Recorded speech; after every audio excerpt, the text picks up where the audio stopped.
Gold, trusted gold buyers. మీరు తాకట్టు పెట్టిన బంగారాన్ని విడిపించి ఈ రోజు ఉన్న మార్కెట్ ధరకు కొనబడను.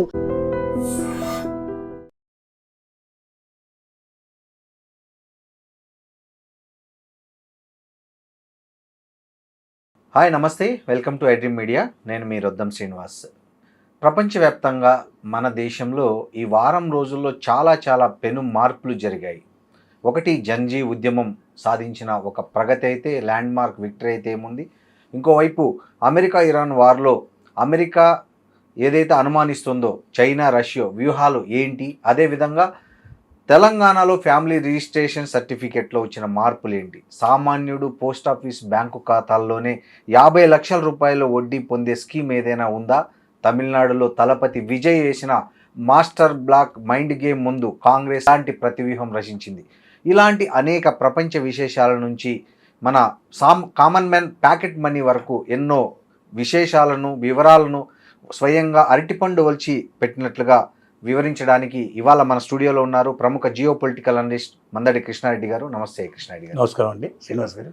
సార్, జంజీ ఉద్యమం అనేది ఒక విద్యార్థి ఉద్యమంగా ప్రారంభించమైంది. అది ఒక అతి తక్కువ కాలంలో ఒక పెద్ద ల్యాండ్ స్లైడ్ విక్టరీ అని చెప్పొచ్చు. మొన్న ధర్మేంద్ర ప్రధాన్ రాజీనామా అనేది దాని విజయం చెప్పాలి. ఆ జంజీ ఇప్పుడు దేశవ్యాప్తంగా విస్తరించాలనే ఒక ఆలోచన చేస్తున్నట్లుగా కనిపిస్తుంది. ఒక అధికార పార్టీగా ఒక పార్టీగా మారడానికి అంత సత్తా జంజీకి ఉందంటారా అసలు? ఒకవేళ అది ఒక పార్టీ లాగా వచ్చే ఎన్నికల్లో ఎలాంటి పరిణామాలు జరిగే అవకాశం ఉందంటారు?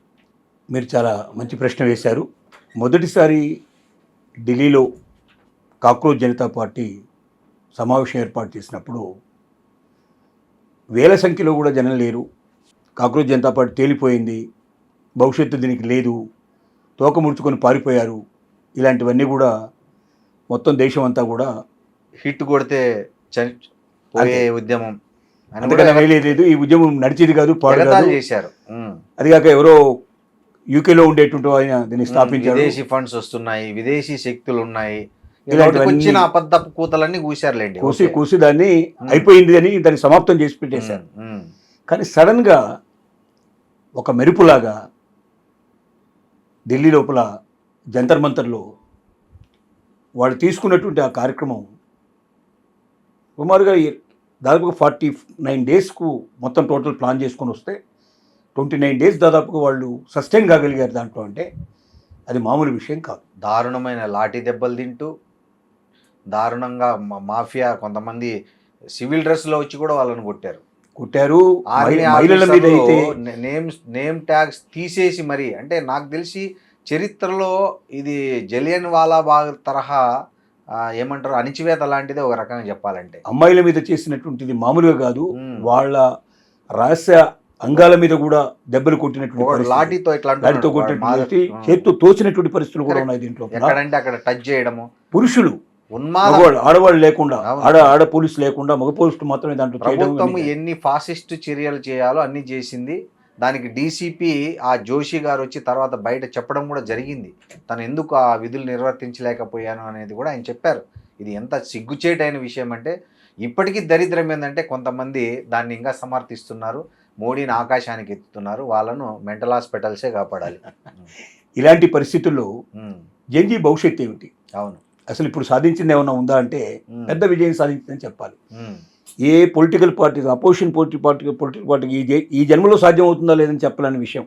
ధర్మేంద్ర ప్రధాన్తో రిజైన్ చేయించడం అనేది ఇప్పుడున్నటువంటి ఏ అపోజిషన్ పార్టీ కూడా, లేదా అన్ని అపోజిషన్ పార్టీలు ఏకమైనా కూడా జరిగే పని సాధించగలిగే పరిస్థితి లేదు. అవును, ఇలాంటి పరిస్థితుల్లో వాళ్ళు సాధించిన విజయం చాలా గొప్ప విజయం.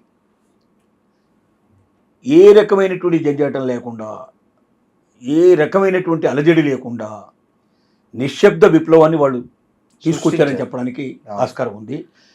పిల్లలే కదా అంటే అది పిడుగులాగా తయారైన కనిపించింది. మరి ఇది రాజకీయ పార్టీగా రూపాంతరం చెందే అవకాశం ఉందా? డెఫినెట్గా ఉంది. ఎందుకు ఉంది అంటే ఈ విజయాలు సాధించడంలోనే వాళ్ళు నేర్చుకుంటారు, వాళ్ళ మనసులో ఉంది. కరెక్ట్. అందుకే కాక్రోచ్ జనతా పార్టీ అని దానికి పేరు పెట్టింది. మీరు పేరులోనే మీరు చూడండి, మామూలుగా ఏదైనా ఉద్యమం పేరు పెడితే డిఫరెంట్గా పెడతారు. జార్ఖండ్ స్టూడెంట్స్ యూనియన్ అని అట్లాంటి రకరకాలుగా వచ్చాయి మనకు. అట్లా స్టూడెంట్ యూనియన్ పేరు పెట్టేవాళ్ళు. అలా పెట్టకుండా కాక్రోచ్ జనతా పార్టీ అని ప్రత్యేకంగా పేరు పెట్టారు. ఇప్పుడున్నది జనతా పార్టీకి మనకు మనకు ఇది కాక్రోచ్ జనతా పార్టీ కింద తీసుకొద్దామనే ఉద్దేశంతో తీసుకొచ్చారు వాళ్ళు. అవును. ఖచ్చితంగా పొలిటికల్ పార్టీ కింద ఇది రూపాంతరం చెందడం డెఫినెట్గా జరుగుతుంది. అయితే ఒక్క రోజులో కాకపోవచ్చు, మెల్లమెల్లగా. అందుకే వాళ్ళు చివరిగా వాళ్ళు చెప్తున్నది ఏమిటంటే, దాని ముఖ్యమైన వ్యక్తులు చెప్తున్న మాట ఏమిటంటే, ఉమ్, ఇది ఇంతటితో అయిపోలేదు, కథ ఇప్పుడే ప్రారంభమైంది, ఉమ్, ఇంకా నడవాల్సిన కథ చాలా ఉంది. ఉమ్, మేము స్టూడెంట్స్ జరిగే అన్యాయాల మీద పూర్తిగా పోరాటాలు మొదలు పెడతాము. ఒక స్టూడెంట్స్ అనే కాదు, దేశంలో ఎక్కడ అన్యాయం జరిగినా, ఎక్కడ తప్పు జరిగినా, ఎక్కడ పొరపాటు జరిగినా దాన్ని సరిదిద్దడంలో మా పాత్ర ఉంటుంది అని సుస్పష్టంగా వాళ్ళు చెప్తున్నారు. దీన్ని బట్టి నిజంగానే జంజీ కనెక్ట్ అయింది సార్. అసలు ఓవరాల్గా వాళ్ళ ఉద్యమానికి ఇన్స్టాలో అయితే మొత్తం ఏ జంజీ వాళ్ళందరూ సపోర్ట్ చేశారు, వాళ్ళని ఊహించినంత సపోర్ట్ చేశారు. మన చుట్టుపక్కల ఉన్న దేశాలు చూసాం కదా సార్. అవునండి. ఇప్పుడు బంగ్లాదేశ్ చూసాం, శ్రీలంక చూసాం, అవును. నేపాల్ చూసాము. అవును. 3 దేశాలు మన పక్కపక్క ఉన్న దేశాలు. ఉమ్. మనకు అన్ని వైపులా మనకు మన బార్డర్లో ఉన్న దేశాలు. దీనికి మళ్ళీ ఒక వాట్సాప్ యూనివర్సిటీ మేధావులు అల్లుతున్న కథ ఏంటంటే, ఏదో సెర్బియా టైప్ ఏదో వెనక అమెరికా హస్తం ఉంది దీని వెనక అని ఏదో నోటికొచ్చిన కథలు అల్లడంలో. ఇప్పుడు సార్ ఏ ఉద్యమాలు వచ్చినా, అవును, ఏ రకమైన కొత్త విషయాలు వచ్చినా తప్పనిసరిగా దాన్ని ఎవడెవడికి అల్లుకోవాల్సిన కథలు వాడు అల్లుకుంటాడు. కరెక్ట్. అసలు బీజేపీని దీన్ని ఎంత భ్రష్టు పట్టించాలో అంత భ్రష్టు పట్టించే ప్రయత్నం చేస్తూ 2000 పైన 2300 మంది దీంట్లోపల శక్తులు ఉన్నాయి, ఉగ్రవాదులు ఉన్నారు దీంట్లోపల. మర్డర్లు చేసిన వాళ్ళు ఉన్నారు, మానభంగాలు చేసిన వాళ్ళు ఉన్నారు. మేము ఫేషియల్ దాంతో కెమెరాలతో పెట్టేసాము దీంట్లో. వాళ్ళ ముఖాలను తీసేసి అది వెంటనే గుర్తుపెట్టేసి బయటకు లిస్ట్ ఇచ్చేసింది. వీళ్ళందరినీ మేము వదిలిపెట్టాం, వీళ్ళందరి మీద మేము భారత పార్లమెంట్ లోనే అధికారికంగా 46% క్రిమినల్స్ ఉన్నారు సార్. ఫస్ట్ వాళ్ళని అది వాళ్ళకి కనబడదు, అది వాళ్ళకి కనబడదు. అధికారికంగా 46% క్రిమినల్స్ భారత పార్లమెంట్ లో ఉన్నారు. భారత పార్లమెంట్ లో ఉన్నారు. ప్రతి ఒక్క శాసనసభలో వాళ్ళే ఉన్నారు, శాసన మండలి వాళ్ళే ఉన్నారు. మరి అందరూ వాళ్ళే ఉన్నారు. గురువిందర్ తన కింద రాజకీయ నాయకుల్లో 64% పూర్తిగా క్రిమినల్సే కూడుకున్నది.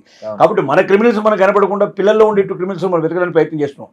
ఇంత పెద్ద మూమెంట్ జరుగుతున్నప్పుడు ఎంతో మంది వస్తుంటారు, దాంట్లో వీళ్ళే పంపించింటారు, దాంట్లో మీకేం డౌట్ లేదు. అది కూడా సందేహించాల్సిన విషయం. అది కూడా పిహెచ్డీ చేశారు. సో అలాంటి అరాచక శక్తులు వీళ్ళు తరిమిన వీళ్ళు తరిమిన వాళ్ళే కదా లాఠీలు పట్టుకొని కొట్టింది పిల్లల్ని. మేము పిల్లల్ని ఎందుకు కొట్టాము అంటే దీనికోసం మమ్మల్ని తిరగొట్టారు, మా మీద రాళ్లు వేశారు, మమ్మల్ని ఎన్ని విసిరారని చెప్పుకోవడానికి ఈ కథలని అల్లుతున్నారు.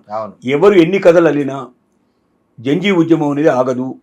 జనాల్ఫా ఉద్యమం కూడా రాబోతున్నట్టుగా కనపడుతుంది. జంజీతో పాటుగా 14 ఏళ్ల లోపల పిల్లలు కూడా కలిసి జనాల్ఫా ఉద్యమాన్ని, ఇంకో ఉద్యమాన్ని కూడా శ్రీకారం చుట్టే పరిస్థితి ఏర్పడింది. అలాంటివి కొన్ని చోట్ల స్కూల్స్లో ఎగ్జామినేషన్స్ సరిగా నిర్వహించినప్పుడు, హాస్టల్స్లో సరిగా భోజనాలు పెట్టినప్పుడు ఆల్రెడీ పిల్లలు తిరగబడి మాది జనాల్ఫా ఉద్యమం అని చెప్పేటువంటి సంఘటనలు కూడా చెదురుమదురుగా ఇప్పుడు ఇండియా లోపల జరుగుతున్నాయి. అంటే ఈ ఉద్యమాలు ఆగవు, ఇక ముందుకు వెళ్తాయి. పెద్దవాళ్ళు చేసే పొరపాటుని పెద్దవాళ్ళు సరి చేసుకునేప్పుడు పిల్లలే దాన్ని సరి చేయాల్సిన పరిస్థితి ఏర్పడుతుంది. ముఖ్యంగా మనకు ఒక పెద్ద భయం ఏముండేదంటే, ఈ యూత్ లోపల సరి అయినటువంటి భావాలు లేవు, ఆలోచనలు లేవు, వాళ్ళకి అసలు లక్ష్యాలు లేవు. 24 గంటలు ఫోన్ పట్టుకొని ఆ రీల్స్ చూసుకుంటా, ఇన్స్టాగ్రామ్లో పిచ్చి రీల్స్ చేసుకుంటా అని బాధపడే తల్లిదండ్రులు ఇవాళ జంజీ ఉద్యమం చూసి గర్వంగా తలెత్తుకునే పరిస్థితి ఒకటి కల్పించారు ఉంది. భవిష్యత్తు దీనికి ఉంది. ఇది తప్పనిసరిగా పార్టీగా రూపాంతరం చేస్తుంది. అది గణనీయంగా ఇప్పుడున్నట్టు పొలిటికల్ పార్టీస్కి ఖచ్చితంగా ఒక పెద్ద థ్రెట్ లాగానే తయారవుతుంది మాత్రం చెప్పక తప్పదు.